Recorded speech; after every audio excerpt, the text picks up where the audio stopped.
Assalamualaikum warahmatullahi wabarakatuh. Saudara-saudara sekalian,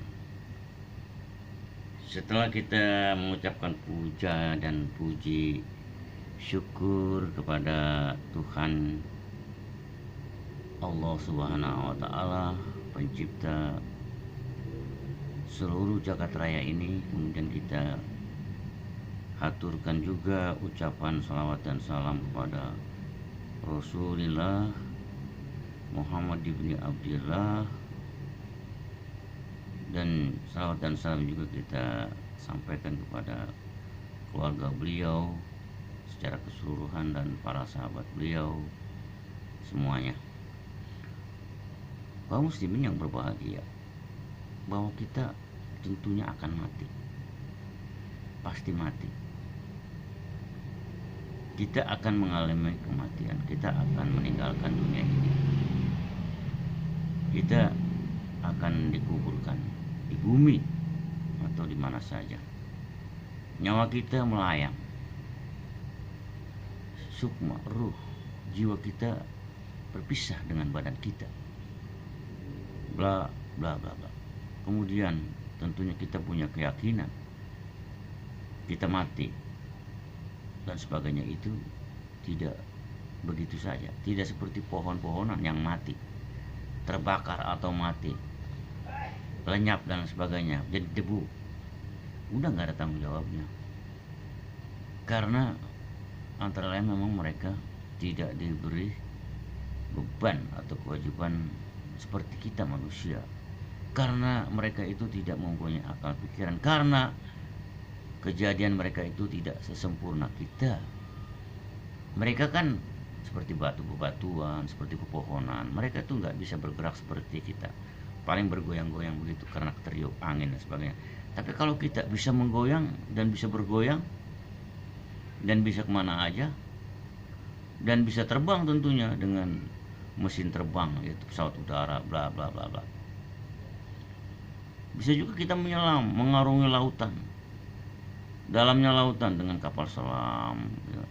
Luasnya lautan di samudra dengan kapal laut yang memakai tenaga nuklir dan sebagainya. Kita, ya karena itu kita lain dengan mereka gitu. Mereka mati begitu saja seperti sudah saja jadi abu gitu. Karena kehidupan mereka ya selalu berzikir dan tidak pernah melakukan dosa gitu. Kalau kita kan barangkali nggak pernah berzikir pada Allah Subhanahu wa taala dan selalu mengerjakan dosa, bla bla bla. Otak kita nggak ada gunanya, hati kita nggak ada gunanya, semua panca indera kita nggak ada gunanya, semuanya untuk kejahatan, untuk melawan Allah Subhanahu wa taala. Tentunya tidak adil dong kalau tidak ada pembalasan, karena kita banyak dosa, bla bla bla bla bla bla. Sementara bangsa hewan, tumbuh-tumbuhan, bebatuan, alam ini semuanya, mereka nggak seperti kita, mereka nggak punya otak, nggak punya hati nurani, nggak punya perasaan dan sebagainya. Seperti kita manusia, bahkan binatang tidak berikan kewajiban untuk sholat, untuk berzikir secara kita. Mereka berzikir secara mereka, sholat secara mereka, bukan secara kita. Kita seperti bangsa jin. Ketika kita mati nanti kita dimintai pertanggungjawaban pada hari kiamat yang menyeramkan itu, yang menakutkan itu, yang menebarkan itu, yang membuat kita porak-poranda, yang membuat kita semaput, yang membuat kita shock, kaget, tertegun, bertanya-tanya, bingung, kacau dan lain sebagainya. Kemudian banyak peristiwa-peristiwa padang mahsyar, Siratul Mustaqim, apa pertanyaan, yang semuanya itu harus kita pertanggungjawabkan. Ya Allah, ya Rabbi, kalau bukan karena kasih sayangmu ya Allah, kalau bukan karena ampunanmu ya Allah, karena kalau bukan karena ridhomu ya Allah, tentunya kita semuanya akan masuk neraka ya Allah. Kita tidak sanggup masuk neraka. Kaum mukminin muslimin ini juga tidak sanggup, kita menangis gitu. Apalagi orang jahat, orang kafir, orang yang bukan Islam. Islam itu kan salam itu damai. Artinya menyerahkan diri kita sepenuhnya kepada Allah Subhanahu wa taala. Menyerahkan diri kita untuk diatur oleh Allah Subhanahu wa taala di dalam Al-Qur'an dan hadis. Itu Islam gitu.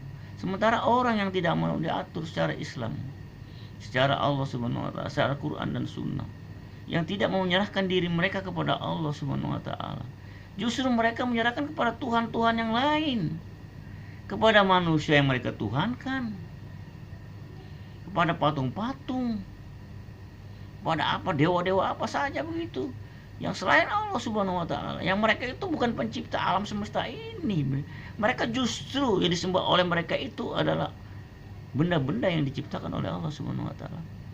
Mereka keblinger, mereka sesat, mereka ngawur gitu. Padahal Al-Qur'an itu jelas gitu. Alif a'udzubillahi minasyaitonirrajim, alif lam mim.